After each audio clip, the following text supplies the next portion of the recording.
Hello, everybody. The Canadian Real Estate Association has just released some fresh market data to give Canadians an idea of what to expect as we head into a highly anticipated spring market for 2023. We're about a year into changes made by the Bank of Canada to the key lending rates, significant increases, 7 of them in fact, to try and increase borrowing costs to slow down the escalating prices of real estate across our country. And so the data is showing us a couple interesting things, and one of them isn't something that we necessarily expected to see, and that's a reduction of inventory. So we're seeing much fewer new listings in the early months of 2023 and really going back into 2022 as well than we were used to seeing during the boom years. And you can see here over the last few quarters, basically ever since we started to see interest rates increasing, we've seen fewer and fewer new listings in our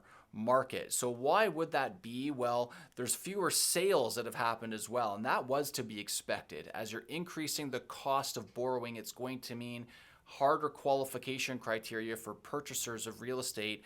And if you already own a house and you're trying to buy something new to trade up, well, it's harder to do that for two reasons.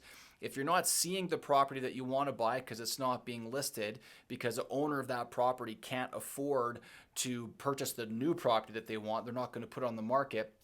And in addition to that, if you're in a position where you want to upgrade your house, so it's significantly more expensive to do that now with respect to your monthly payments. And so as a result of that, we're seeing fewer and fewer transactions, and because of that, fewer and fewer listings as well. So just how are Canadians doing with responding to these increases in interest rates? And this is something that a lot of economists and industry professionals have been keenly watching because we've seen all of these interest rate increases in the last year, dramatic increases that are resulting in payments going up by thousands of dollars for homeowners across the country.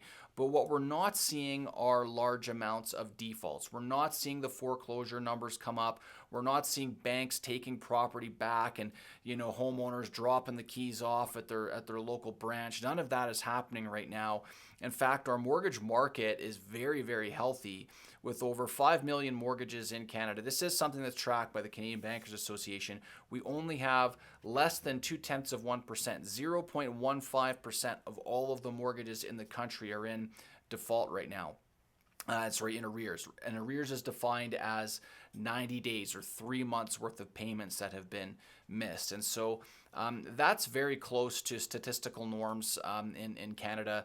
And we've not seen people, being pushed out of their homes due to increased mortgage rates. So why is that? How come we're doing so well with that? Well, there's a few reasons to it. The first ones are that if borrowers are on a variable rate of interest on their loan, what it means is when interest rates go up, the amount of principal of your loan that you pay down versus the amount of interest that you're paying will change as the interest rate goes up. So what that's meaning is that a lot of mortgage holders are paying little to no principal down, and some of them might actually be in a negative equity position on their payments where they owe more money on their mortgage each month because the amount of money that they're paying is not enough to not only meet the principal amount, but not enough to meet the interest amount either. And so their balance increases. But if they're making the payments, they're not considered to be in arrears. And so they get to keep going with their property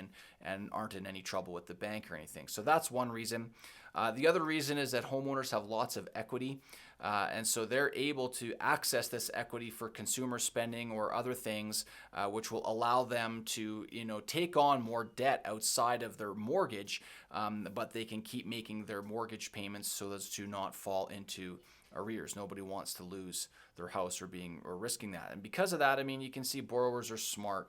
One of the things we're also seeing are the re-amortization of loans. And so this is when your loan comes due. Maybe you were on a 25-year mortgage term and you're 5 years into that, 20 years left to go.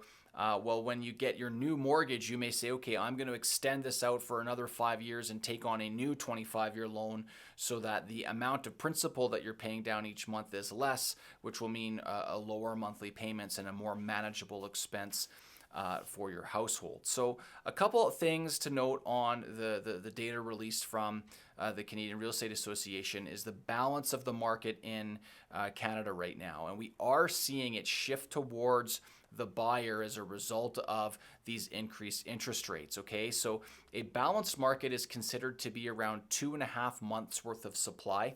And this months of inventory that you can see here, what this means it's the number of months that it would take to sell all of the real estate that's currently available for sale based on the current pace of sales, the amount of sales that are happening per month in the area that you're looking at. So this has now been applied by CREA to the overall Canadian real estate landscape. And you can see here, it's resulted in the month's worth of supply going up and moving into buyer's market territory. And this is despite the low levels of new inventory. You would think less inventory would keep prices up there, but that's not been what's happening because the sales that are happening, you can see here, these have dropped off more than the new listings have dropped off, to the point where now we've got more months worth of supply than we had during the peak years in our economy here, and we're into buyer's market territory. And you can see here that as a result of that, we're going to have more months worth of supply. It's going to be more and more into buyer's market territory, and we can expect prices to drop, which has been happening since the interest rate increases started in early 2022. You can see here, we've basically given back all of the gains that we got in 2022. We've given them back now, and we're more or less back into 2021 pricing across the entire country. Now, when you talk about the Canadian pricing picture, it's kind of like talking about the Canadian weather picture,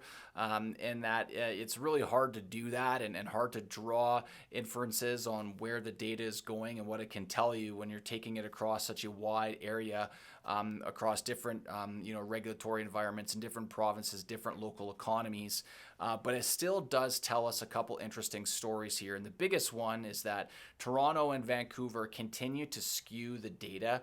BC and Ontario, it skews the data for the entire country. So when you see CREA go and announce changes or data with respect to the whole country, these two markets are really having an outsized effect on the overall data picture that we're seeing. You can see here, you've got Ontario in blue and BC in red. Their average prices are really high, and you can see they've come down more. Their lines show that downward trend in pricing compared to all of the other provinces that CREA tracks data for on a provincial level.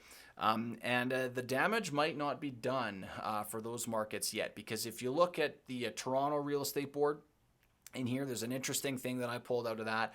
It shows that new listings are low. Okay, so we're seeing fewer new listings hitting the market. Okay, the new listings are lower. In 2023, we've got 8,300 versus 2022, we had 14,000 of them.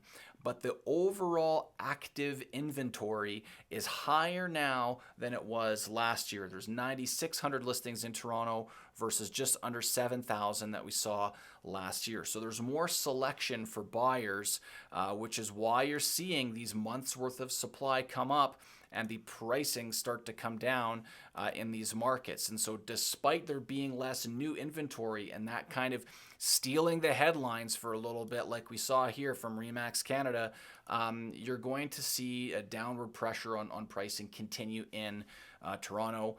And it's the same story for Vancouver, although Vancouver doesn't make these nice graphs like all of the other markets in Canada do. So whoever's at the Vancouver board, it would be great if you could make us some graphs so it's easier to see. But the data is still here. I've underlined it for you here. The total number of homes currently listed for sale in the MLS in Vancouver is 7,800 sale or listings, a 16.7% increase compared to February of 2022, when there was just under 7,000 sales in the overall market. So, okay, I'm going to come back to this graph here because I think it's going to do the best job for us in providing a crystal ball into what to expect from the Canadian real estate market this spring. And that's that we're going to be in buyer's market territory, but only just slightly so. We're going to continue to see the headlines about these reduced inventory levels and fewer listings, but they're just not going to be coming down by enough to offset the reduced sales that we're also seeing across the country right now. And those two things taken together are going to mean that our months of supply, or the balance of our market, is going to trend in towards buyer's market territory and probably stay there for the whole spring selling season, is what I would expect to see. But you should know that the Canadian real estate market is broken up into provinces, and provinces are broken up into cities, and cities are broken down into communities. And so if you're wondering what is best for you and your market, it's going to depend on where you are. So if you don't have a realtor and you're thinking about making a move in real estate this year, feel free to reach out to me in the comments below, and I'd be happy to get you connected with an established pro in your market area. If you have enjoyed the video here today, it would be great if you could give me a like or even subscribe to my channel. Thanks very much for watching, guys, and we'll see you next video.